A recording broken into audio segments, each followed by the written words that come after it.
وہ ਮੈਨੂੰ ਯਾਦ ਆਉਂਦਾ ਹੈਗਾ ਤੇ ਦੁਆ ਕਰਦੇ ਆ ਕਿ ਯਾਰ ਉਹ ਮੇਰੀ ਗੁਰੂ ਜੀ ਉਸ ਪੰਜ ਭਾਵਕ ਹੋਈ ਉਹ ਨਾ ਉਹਨਾਂ ਉਹਨਾਂ ਦੀ ਮਰਜ਼ੀ ਯਾਰ ਮੌਤ ਤੋਂ ਬਾਅਦ ਕੀ ਕਰਨਾ ਚਾਹੀਦਾ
الله أكبر.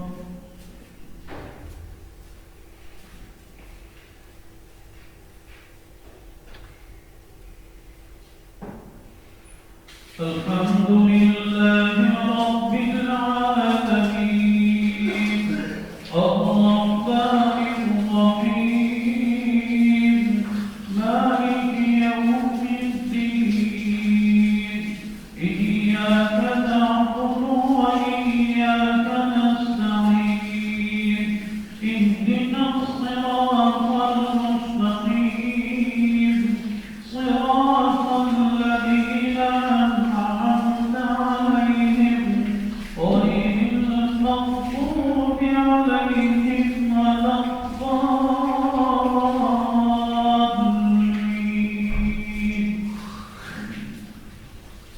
وعباد الرحمن الذين يمشون على الأرض هونا وإذا خاطبهم الجاهلون قالوا سلاما والذين يبيتون لربهم سجدا وقياما والذين يقولون ربنا اصرف عنا عذاب جهنم إن عذابها كان غراما إنها ساءت مستقرا ومقاما.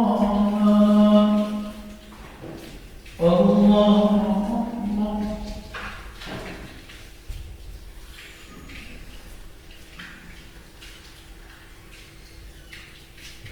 سمع الله لمن حمده. الله أكبر.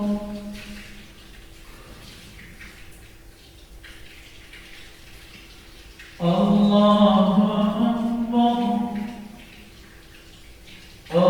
الله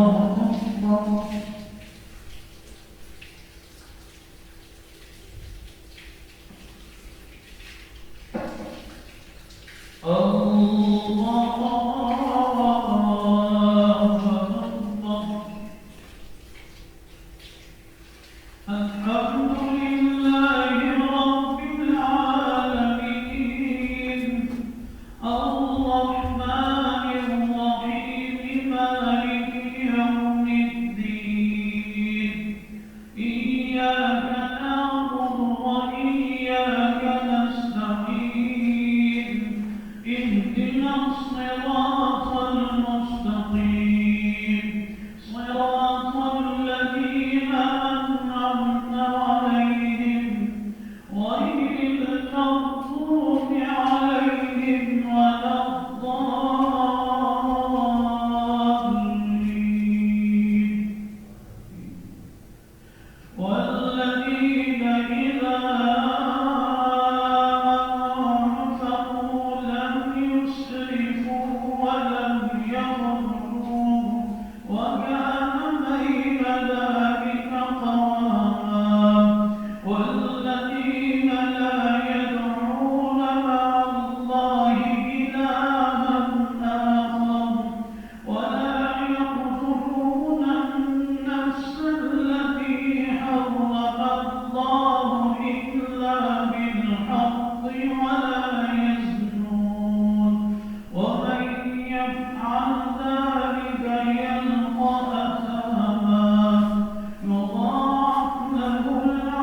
سمع الله لمن حمده الله أكبر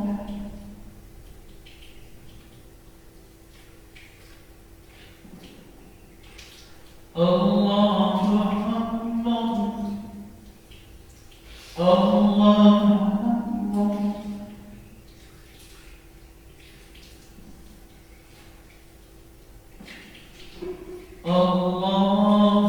أكبر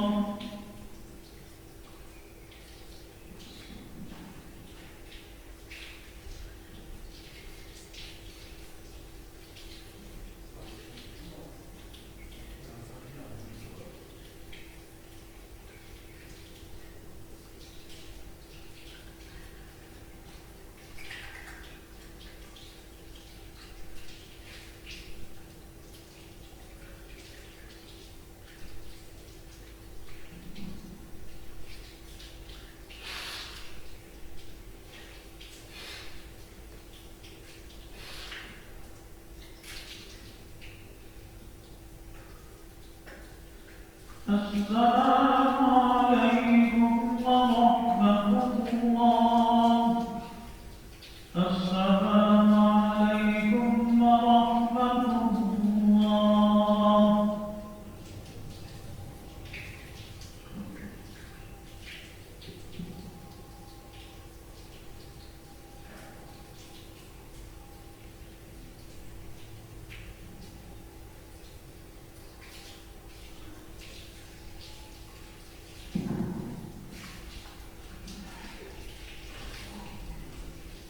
بسم الله الرحمن الرحيم وبه قال حدثنا آدم رحمه الله قال حدثنا شعبة رحمه الله عن الأعمش رحمه الله عن أبي وائل رحمه الله عن حذيفة رضي الله تعالى عنه قال أتى النبي صلى الله عليه وسلم سباطة قوم فقال قائما ثم دعا بماء فدلته بماء فتوضأ. امام بخاری رحمہ اللہ احادیث مبارکہ کو نقل کرنے سے پہلے ایک عنوان پر کرتے ہیں.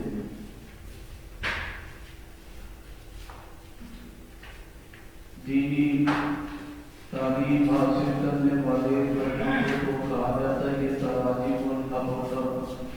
تراجم الابواب ہے.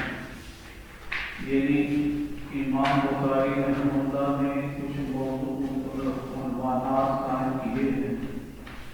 وہ جو اوپر موضوع ہوتا ہے عنوان قائم کیا جاتا ہے اس عنوان کے مطابق امام بخاری رحمہ اللہ حدیث مبارکہ نقل کرواتے ہیں.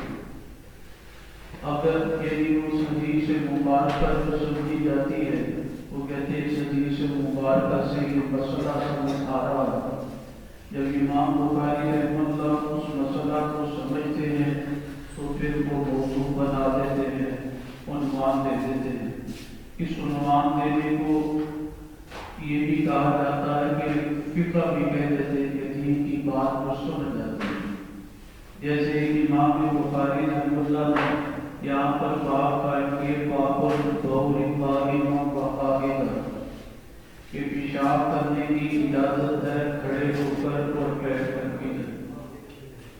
آپ نے سلام نے اکثر تو بیٹھ کر ہی پیشاب کیا اور براز کیا. کبھی آپ نے سلام نے کھڑے ہو کر بھی پیشاب کیا. اس کی کیا صورت پیش آئی, کس ضرورت کی بنیاد پر کیا اور کیا حاجت کی. اس بارے میں ہر ایک شخص کو ایک حدیث یا چند احادیث پڑھ کر دینی مسئلہ سمجھ میں نہیں آ سکتا. اب امام بخاری رحمہ اللہ کہتے ہیں کھڑے ہو کر پیشاب کرنا. اب حدیث مبارکہ جو ہم نے پڑھی ہے اس حدیث مبارکہ میں تو یہی آئے گا کہ کھڑے ہو کر پیشاب کرو, جو آپ علیہ السلام نے کیا. لیکن وہ دیگر احادیث جس میں ذکر ہے کہ آپ علیہ السلام نے دونوں براس بیٹھ کر کیا تھا، اور جیسے فقہائے کرام اللہ کتابوں میں لکھتے ہیں پیشاب کرنا ہو، اور تو ہمارے یہاں تو بیت الخلا موجود ہے، لیکن کسی جگہ باہر جگہ کرنے پڑ جاتا ہے پیشاب سفر میں ہو، تو فرمایا سفر میں ہو تو پیشاب آواز چل رہی ہو تو ایسی طرح سکون کر کے نہ کرو کہ پیشاب کی چیزیں تو میری طرف آ جائے. یاد آپ نے بات بتائی ہے. تو یہ احادیث مبارکہ کو سمجھنے کے لیے آپ کو کثیر احادیث مبارکہ کو سیکھنا پڑھنا پڑے گا. ہماری زندگی کا وہ حصہ کچھ نہیں بھی دین کی سیکھا نہیں پڑھا ہے، لیکن ہمارے اساتذہ کرام نے ایک بات نصیحت میں یہ فرمائی، کہتے ہیں کہ جب بھی حدیث مبارکہ کا لفظ آتا ہے کہ فلاں حدیث ہے، آپ نے نہیں پڑھی تو آپ کے دل میں نہیں، آپ کی جی میرے علم میں نہیں، نفی نہ کرے. جیسے بعض لوگ میسیج بھیج دیتے ہیں تو میں تو نہیں کہتا ہوں کہ اس میں بھیجی سے پوچھنا کہاں پر پڑھی. چلو کتابیں ہمارے پاس موجود ہے، اس کتاب کو دیکھ لیں. اگر حدیث لکھنی کسی نے نقل کر دی ہے تلاش کرنا بڑا کام ہوتا ہے. ہم صبح شام میں اسی کو دیکھتے رہتے ہیں. آسانی کے لیے جب نقل کرتی ہے تو پھر حدیث مبارکہ کا پورا حوالہ دیں دیکھ لیتے. امام پر موجود ہے. امام بخاری رحمۃ اللہ حدیث مبارکہ نقل فرماتے ہیں. حضرت حذیفہ رضی اللہ عنہ فرماتے ہیں کہ اتى النبی صلی اللہ علیہ وسلم، آپ نے السلام آئے صبح تطبق من قوم کی بھیری بٹن، یعنی جہاں پر کوڑا کرکٹ ہوتا ہے وہاں پر پیشاب کرنے کی عادت پیش آ گئی، مجبوری آپ کی پیش آ گئی. آپ نے السلام نے فبال قائما پیشاب کھڑے ہو گئے. ثم دعا بمن، آپ نے پھر ہاتھ کو پانی میں ڈبایا. حضرت حذیفہ رضی اللہ تعالیٰ کہتے ہیں فجئتہ بیمانیا، اس میں پانی لے کر آیا. یہ آپ علیہ السلام نہیں کہ صحابی رسول کا لے کر آئے. تو اگر کسی بزرگ یا کوئی استاد شاگرد کو کہہ دے تو کوئی خلاف سنت یا بری بات نہیں ہے، کیونکہ حدیث مبارکہ میں یہ بھی آتا ہے کہ آپ علیہ السلام اپنا کام اپنے ہاتھ سے کر لیتے تھے. ٹھیک ہے، گھر کا کام کر لیتے تھے تو گھر میں ایسا ہو تو کر نہیں آپ کرو، لیکن یہ بھی نہیں ہے کہ آپ کسی سے خدمت کا کام لے نہیں سکتے. خدمت کی کبھی خادم بنتا ہے انسان، کبھی ایک وقت آتا ہے جب اسے خدمت دینی پڑتی ہے کہ اگر وہ خود جائے گا ہر کام کے لیے تو پھر باقی کام بھی بتائے گا، مشکل ہو جائے گی. کہتے ہیں میں فارغ آیا، آپ نے مدد کیا. اب کس وجہ سے نبی پاک صلی اللہ علیہ وسلم نے اس جگہ کوڑا کرکٹ والی جگہ پر کھڑے ہو کر پیشاب کیا؟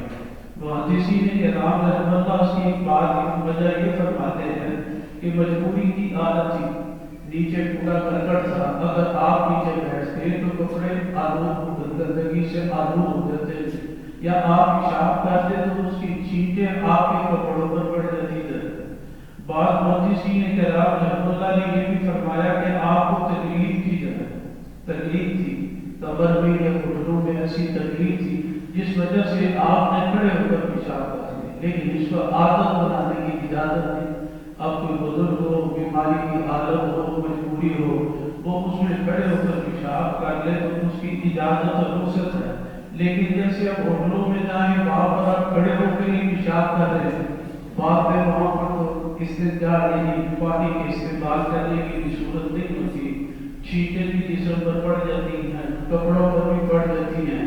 اب اس کو عادت بنا لینا کوئی کہے کہ آپ علیہ السلام نے کھڑے ہو کر پیشاب کیا تو میں بھی کر لوں گا تو کیا ہے، نہیں ایسی نہیں عادت. آپ علیہ السلام نے تو چھینٹوں سے پیشاب کی چھینٹیں کی پڑنے سے بچنے کے لیے ایسے کیا، یا وہاں پر گندگی آلود ہونے سے تو ایسی جگہ جہاں پر کھڑے ہو کر ہمارا پیشاب کیا جاتا ہوٹلوں میں فلاں، تو وہاں پر انسان کے جسم پر بھی پیشاب کی چھینٹیں پڑ جاتی ہیں، کپڑوں پر بھی پڑ جاتی ہیں. اللہ سبحانہ وتعالیٰ صحیح سمجھ کرنے کی توفیق سے. الحمدللہ رب العالمین. اللهم اقسم لنا من خشيتك ما تحول به بيننا وبين المعاصي، ومن طاعتك ما تبلغنا به جنتك، ومن اليقين ما تهون به علينا